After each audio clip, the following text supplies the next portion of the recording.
The information that APS workers need to know about what is civil and criminal activity is, it just simply comes down to education. It requires a study of the statute.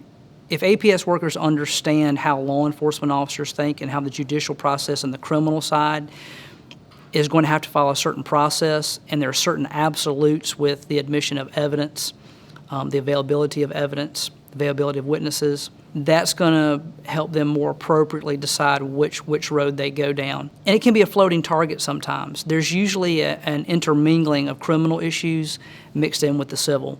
And so trying to work through that minutia can be quite complicated. The one piece of advice that I could say is that if it's criminal in nature, you've got to get your law enforcement agency on board.